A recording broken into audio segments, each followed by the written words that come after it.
Hello डीएवियंस, मेरा नाम है मनीष। वेलकम टू डीएवी गुरु। आज हम लोग क्लास 8 का साइंस पढ़ने वाले हैं, जिसमें कि चैप्टर नंबर 2 को हमें आगे कंटिन्यू करना है। इसका पार्ट 1 मैंने ऑलरेडी अपलोड कर दिया था, जिसका लिंक आपको पिन्ड कमेंट में मिल जाएगा। आप उसको भी देख लीजिएगा ताकि ये पूरा चैप्टर आपका अच्छे से कवर हो जाए। आपके क्लास के सब्जेक्ट्स के जो भी चैप्टर्स को मैंने कंप्लीट करवा दिया है, उनके वीडियोस आपको इस चैनल पर मिल जाएंगे। उनको देखने के लिए सिंपली आपको यूट्यूब पर डीएवी गुरु सर्च करके इस चैनल पर आ जाना है। उसके बाद आपको प्लेलिस्ट में जाना है, जहाँ पर अलग अलग कैटेगरीज में आपको हर क्लासेस के वीडियोस मिल जाएंगे। यहाँ से आप अपने क्लास के वीडियो को बिल्कुल फ्री में एक्सेस कर सकते हैं। और इससे पहले कि हम लोग क्लास को स्टार्ट करें, आप चैनल को सब्सक्राइब करके बेल आइकन को प्रेस कर लीजिए, ताकि मुझे भी मोटिवेशन मिलता रहे और आपको भी हर नए वीडियो का नोटिफिकेशन मिलता रहे।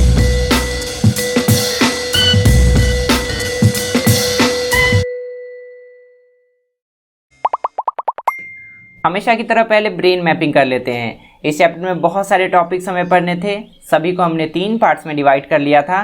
पहला पार्ट हमने कंप्लीट कर लिया था, हर टॉपिक आपको पार्ट 1 में मिल जाएगा। और आज की क्लास में हम लोग इन सभी टॉपिक्स के बारे में पढ़ने वाले हैं। हम लोग इसमें जानेंगे कि माइक्रो ऑर्गेनिज्म हमारे लिए फ्रेंड कैसे हैं, इनसे हमें फ़ायदा क्या क्या होता है। और इसके तीसरे पार्ट में हमें पढ़ना है कि माइक्रो ऑर्गेनिज्म हमारे लिए फोर्स कैसे हैं, ये हमारे लिए दुश्मन कैसे हैं और इनसे हमें क्या क्या नुकसान होता है। Micro organism as our friends, कुछ ऐसे माइक्रो ऑर्गेनिज्म होते हैं जिनको हम लोग फ्रेंड मान सकते हैं, क्योंकि इनसे हमें फायदा होता है। इसका सबसे पहला यूज हम लोग फूड के लिए करते हैं, जैसे कि अगर हम लोग कर्ड बनाते हैं या चीज बनाते हैं, उसके फॉर्मेशन में हम लोग माइक्रो ऑर्गेनिज्म का हेल्प लेते हैं। एक बैक्टीरिया है जिसका नाम है लैक्टोबैसिलस, यही वो बैक्टीरिया है जो कि कर्ड के फॉर्मेशन में हेल्प करता है। इंपॉर्टेंट पॉइंट है, आप इसको याद रखिएगा। जब इसको फेवरेबल टेम्परेचर मिलता है, जिस टेम्परेचर पे ये खुद को मल्टीप्लाई कर सके, तो ये मिल्क को कर्ड में कन्वर्ट कर देता है, ये दूध को दही बना देता है। उसी तरह से कुछ बैक्टीरिया और फंगी का ही इस्तेमाल हम लोग चीज बनाने के लिए भी करते हैं। यहाँ पर आप इस वाले लाइन को अंडरलाइन कर लीजिएगा। माइक्रो ऑर्गेनिज्म को हम लोग फर्मेंटेशन प्रोसेस में भी यूज करते हैं, बेकरी में, जहाँ पर पाव रोटी बनता है। फर्मेंटेशन क्या होता है, इसको अच्छे से समझिएगा, इंपॉर्टेंट पॉइंट है।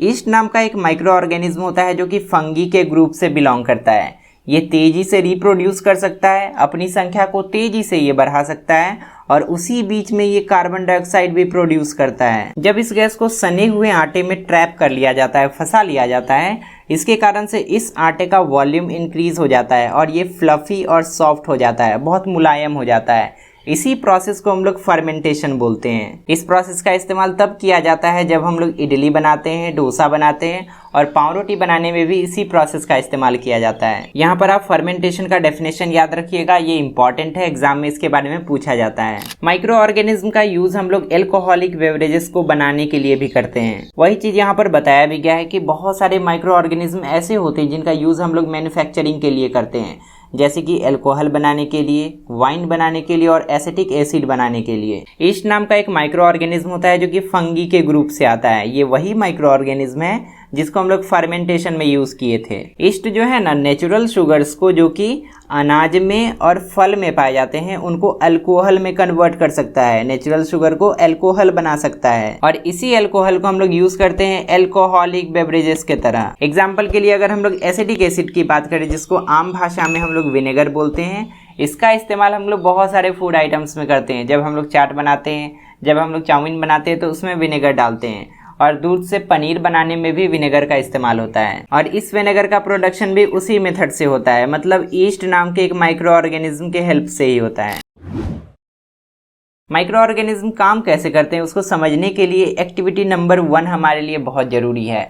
इसमें हमें बोला गया है कि हमें 5 कंटेनर लेना है, 5 बीकर्स लेने हैं हमें, और सबको मार्क कर देना है, number A, number B, number C, number D and number E। उसके बाद हमें सभी बीकर्स में 200 ml दूध रख लेना है, उसको हीट करना शुरू करना है, और हीट कितने टेम्परेचर तक होना चाहिए सबके बारे में यहाँ पर बताया गया है। बीकर नंबर A को हमें 40 डिग्री सेल्सियस तक गर्म करना है, बीकर नंबर B को हमें 50 तक गर्म करना है, बीकर नंबर C को हमें 60 तक गर्म करना है, D को हमें 100 तक गर्म करना है, और जो सबसे अंतिम वाला बीकर है ना, उसको गर्म नहीं करना है, उसको हमें फ्रिज में रखना है। गर्म करने के बाद हमें सब में 1-1 चम्मच दही डाल देना है, और उसको फिर कवर कर देना है एक पेट्री डिश के हेल्प से। उसके बाद इसको अलग अलग कार्डबोर्ड के बॉक्स में रख देना है। या आप इसको इंसुलेटेड कंटेनर्स में रख सकते हैं ताकि इसका टेम्परेचर बढ़े भी नहीं और इसका टेम्परेचर घटे भी नहीं। अगर आपके पास ये सब नहीं है तो आप इसको एक मोटे तौलिए से भी कवर करके रख सकते हैं ताकि इसका टेम्परेचर मेंटेन रहे। शुरू के 4 बीकर्स के साथ ऐसा करने के बाद हमें 5वें बीकर को रेफ्रिजरेटर में रख देना है, जिसको हम लोग गर्म नहीं किए थे।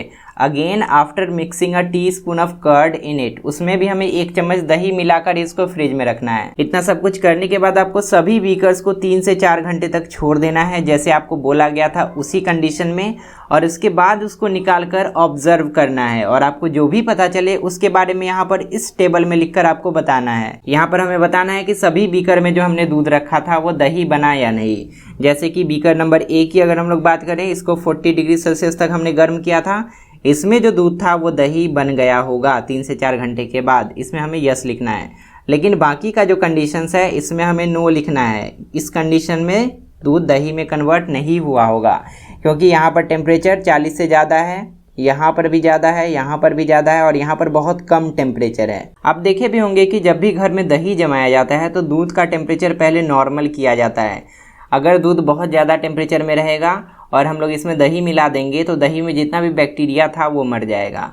अगर बहुत ठंडे में हम लोग इसमें दही मिला देंगे तो भी बैक्टीरिया सर्वाइव नहीं कर पाएगा। इसीलिए एक मीन टेम्परेचर पे, जो कि 30 से 40 के आसपास होता है, उसी टेम्परेचर पर हम लोग इसमें दही मिलाते हैं और उसके बाद इसमें लैक्टोबैसिलस नाम का जो बैक्टीरिया है वो अपना काउंट बढ़ाता है, वो मल्टीप्लाई करता है अपने आप को और उसके बाद ये जो दूध है वो दही में बदल जाता है। इस एक्टिविटी से हम लोग कंक्लूड कर सकते हैं कि माइक्रो ऑर्गेनिज्म का मैक्सिमम ग्रोथ जो है वो इसी टेम्परेचर रेंज के बीच में होता है, 30 डिग्री से लेकर 45 डिग्री सेल्सियस के बीच में। और यही कारण है कि जितने भी पेरिशेबल मटेरियल्स होते हैं जो कि कुछ दिनों के बाद सड़ जाते हैं अपने आप, उनको हम लोग स्टोर करने के लिए रेफ्रिजरेटर का यूज़ करते हैं, जहाँ का टेम्परेचर बहुत कम होता है। कोई भी चीज़ सड़ता कब है? जब उसमें माइक्रो ऑर्गेनिज्म अटैक करते हैं, और उनको सड़ने से रोकने के लिए माइक्रो ऑर्गेनिज्म का ग्रोथ को हमें रोकना पड़ेगा। और ग्रोथ कब रुकता है? बहुत कम टेम्परेचर पर ग्रोथ रुकता है, हमने अभी एक्टिविटी में देखा। मिल्क का जो टेस्ट होता है ना वो स्वीटिश होता है, थोड़ा सा मीठा हमें लगता है, और इसका रीजन ये है कि उसमें एक शुगर प्रेजेंट रहता है और उस शुगर का नाम है लैक्टोज। लैक्टोबैसिलस नाम का जो बैक्टीरिया था जिसको यूज करते हैं हम लोग दूध से दही बनाने के लिए, वो इस लैक्टोज को जो कि मिल्क में प्रेजेंट रहता है उसको बदलकर लैक्टिक एसिड में कन्वर्ट कर देता है, जो कि कर्ड में प्रेजेंट रहता है। हम लोग जितने लंबे समय तक दही को रूम टेम्परेचर पर रखेंगे ये उतना ही खट्टा होते जाएगा। और इसका कारण क्या है? इसका कारण है बैक्टीरिया का ग्रोथ। दही में कौन सा बैक्टीरिया होता है? लैक्टोबैसिलस होता है। ये बैक्टीरिया ग्रो करता है और ये तेजी से लैक्टिक एसिड प्रोड्यूस करता है, लैक्टिक एसिड बनाता है जिसका टेस्ट खट्टा होता है। और इसी कारण से जब लैक्टिक एसिड दही में बहुत अधिक मात्रा में हो जाता है, इसी कारण से उसका टेस्ट भी बहुत खट्टा हो जाता है। कुछ ऐसे बैक्टीरिया भी होते हैं जिनका इस्तेमाल सीवेज ट्रीटमेंट के लिए किया जाता है। बड़े बड़े जो फैक्ट्रीज होते हैं उनसे जो वेस्ट वाटर निकलता है वो हार्मफुल होता है हमारे लिए, इसीलिए उसका पहले ट्रीटमेंट किया जाता है, उसको कम हार्मफुल बनाया जाता है बैक्टीरियाज को यूज़ करके, उसके बाद उसको बाहर छोड़ा जाता है। वही चीज़ हमें यहाँ पर बताया भी गया है कि कुछ ऐसे बैक्टीरिया भी होते हैं जिनका यूज़ हम लोग बायोलॉजिकल ट्रीटमेंट के लिए करते हैं। किसका बायोलॉजिकल ट्रीटमेंट? सीवेज वाटर और इंडस्ट्रियल वेस्ट का बायोलॉजिकल ट्रीटमेंट। यहाँ पर एक नया टर्म है एफ्लुएंट। एफ्लुएंट हम लोग इंडस्ट्रियल वेस्ट को बोलते हैं। जो फैक्ट्री से कचरा निकलता है ना, जो खराब पानी निकलता है, उसी को हम लोग एफ्लुएंट बोलते हैं। और इसी एफ्लुएंट के बायोलॉजिकल ट्रीटमेंट को हम लोग बायो ऑग्यूमेंटेशन बोलते हैं। तो यहाँ पर एक डेफिनेशन निकल कर आया।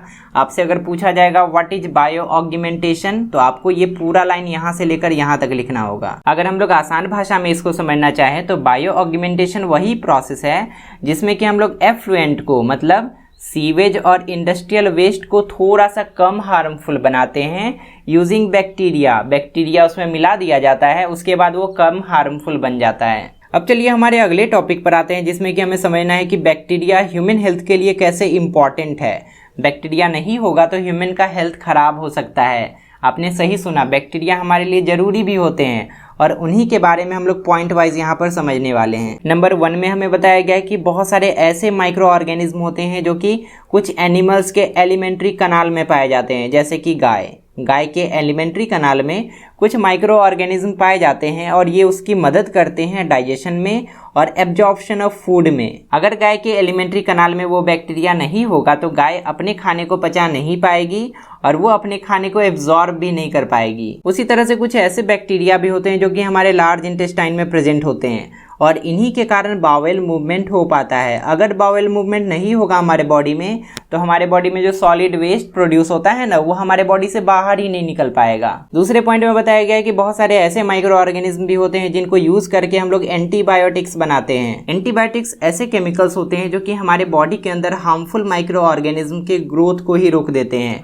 और ऐसा करने के लिए वो उनके लाइफ प्रोसेसेस पे अटैक करते हैं, उनका लाइफ प्रोसेस ही बंद कर देते हैं। एग्जाम्पल के लिए पेनिसिलिन नाम का एक एंटीबायोटिक होता है जो कि पेनिसिलम नोटेटम नाम के एक फंगस से हमें मिलता है। इसके अलावा स्ट्रेप्टोमाइसिन, टेट्रासाइक्लिन और एरिथ्रोमाइसिन नाम के भी कुछ एंटीबायोटिक्स होते हैं जो कि हमें फंगी और बैक्टीरिया से मिलते हैं। यहाँ पर आप बायो ऑग्यूमेंटेशन का डेफिनेशन याद रखिएगा।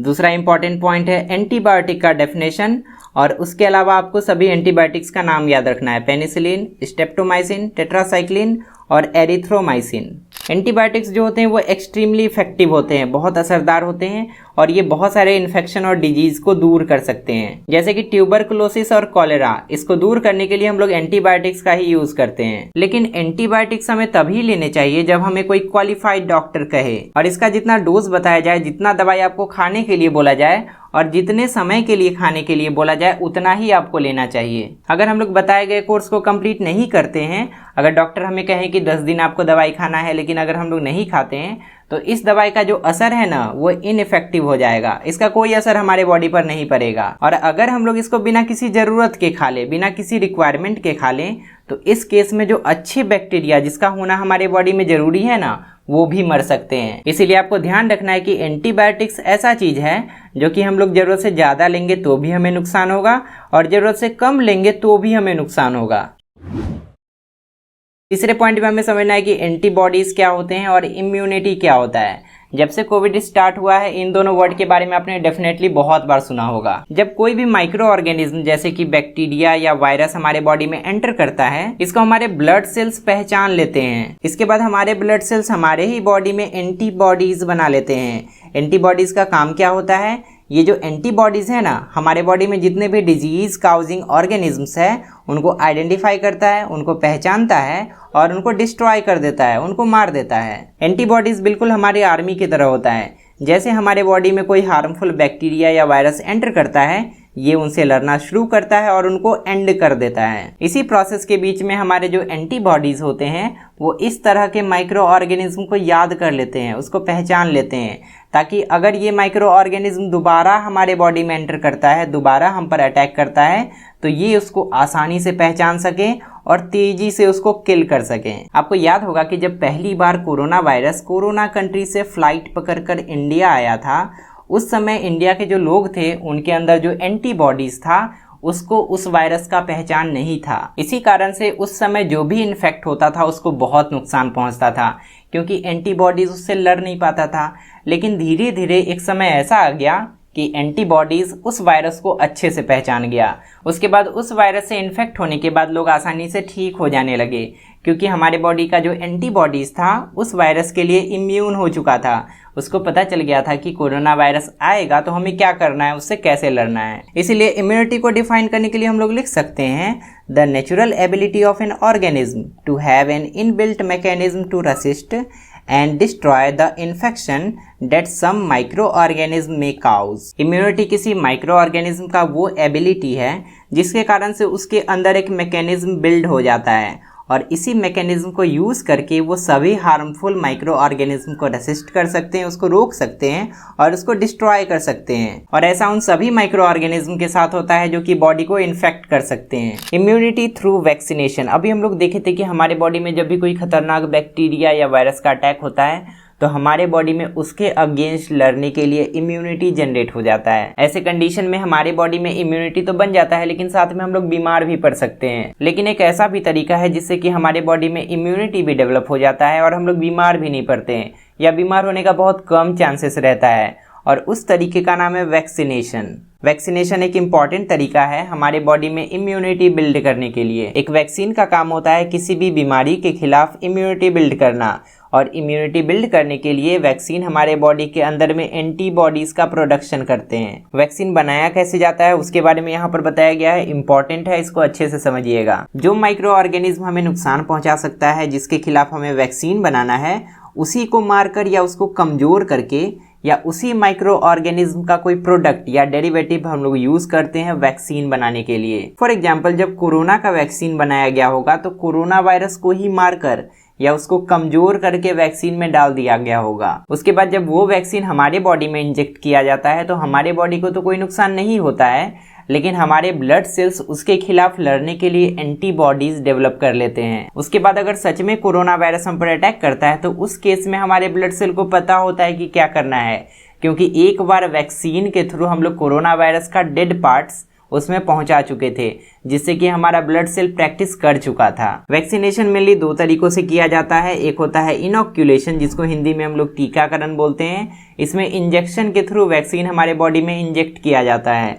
और एक दूसरा तरीका होता है जिसमें कि वैक्सीन को ओरली मुंह के थ्रू हमारे बॉडी में इंजेक्ट करवाया जाता है। यहाँ पर इस लाइन को अंडरलाइन कर लीजिएगा। अगर आपसे पूछा जाए कि वैक्सीन को डिफाइन कीजिए तो आप इस वाले लाइन को लिख सकते हैं। इस वाले डू यू नो में बताया गया है कि वैक्सीनेशन की शुरुआत कैसे हुई थी। एडवर्ड जेनर नाम के एक इंग्लिश डॉक्टर थे, इंग्लैंड के डॉक्टर थे, जिन्होंने पहली बार पता लगाया था कि वैक्सीनेशन जैसा भी कोई प्रोसेस हो सकता है जिससे कि हम लोग बीमारियों से बच सकते हैं। उन्होंने 1796 में डिस्कवर किया था कि अगर काउपॉक्स का वैक्सीन बनाकर टीकाकरण कर दिया जाए तो एक आदमी के बॉडी में इम्यूनिटी आ जाता है स्मॉल पॉक्स के खिलाफ लड़ने का। स्मॉल पॉक्स 18वीं सेंचुरी में बहुत खतरनाक बीमारी माना जाता था।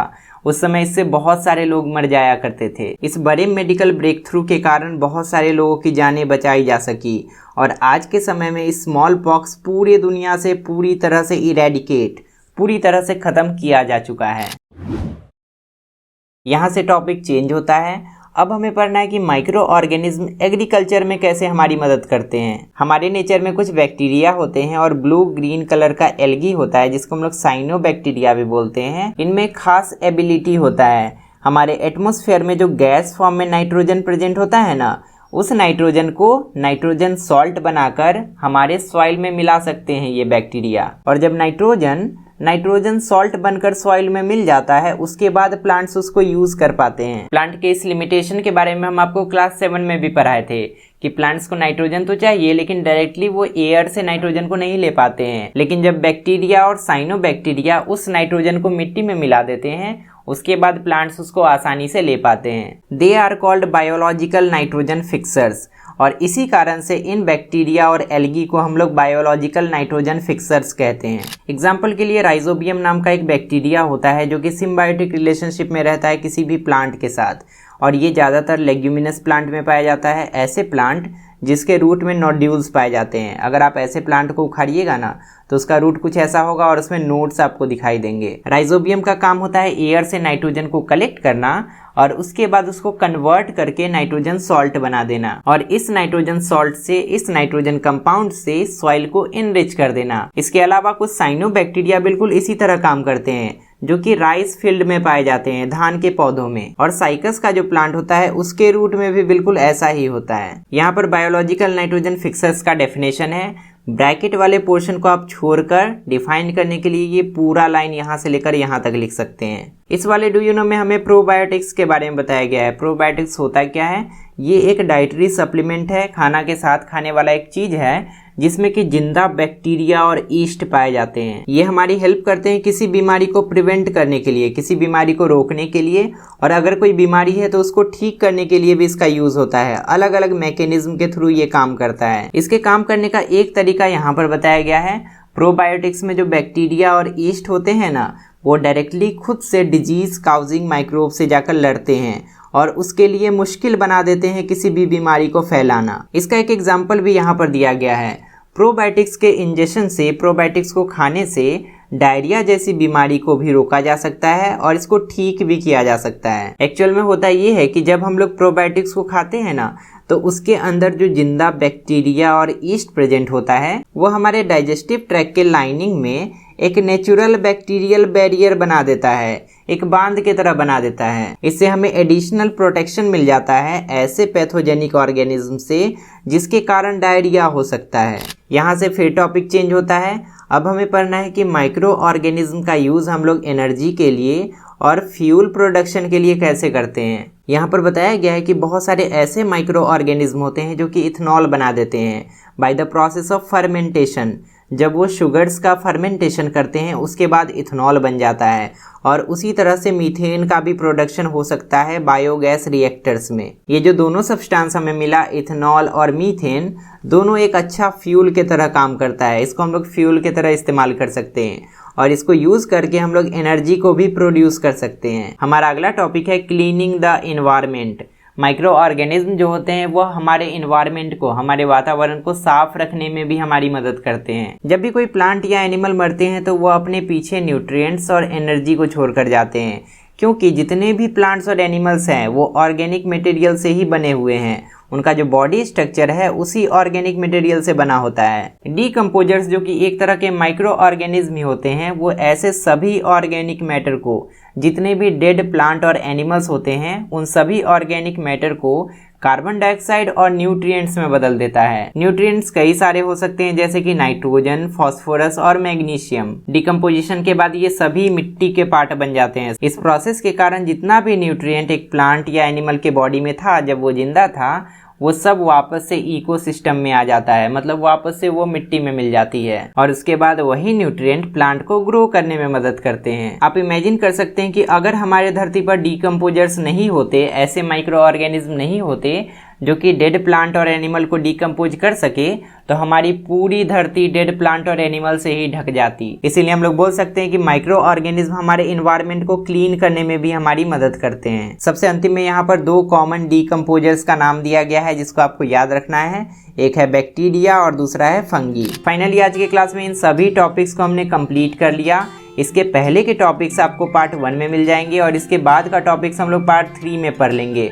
अगर आपको पार्ट 3 भी चाहिए तो आप कमेंट करके जरूर बताइएगा। इससे पहले कि आप YouTube को बंद करके इस चैनल को भूल जाएं, आपसे रिक्वेस्ट है कि वीडियो को लाइक कर लीजिए, चैनल को सब्सक्राइब कीजिए और बेल आइकन को प्रेस कर लीजिए। और इन सब के बदले में हम आपकी पढ़ाई को और भी ईजी और इंटरेस्टिंग बनाते रहेंगे। अब तक आपके साइंस के जितने सारे चैप्टर्स को मैंने कंप्लीट करवा दिया है, उनके वीडियोस को देखने के लिए लेफ्ट साइड में क्लिक कीजिए और इसके बाद वाले क्लास का वीडियो देखने के लिए राइट साइड में क्लिक कीजिए। फिलहाल इस वीडियो में इतना ही। मिलते हैं अगली क्लास में बहुत सारे नए टॉपिक्स के साथ। तब तक के लिए अपना ध्यान रखिए और अच्छे से पढ़ाई करते रहिए।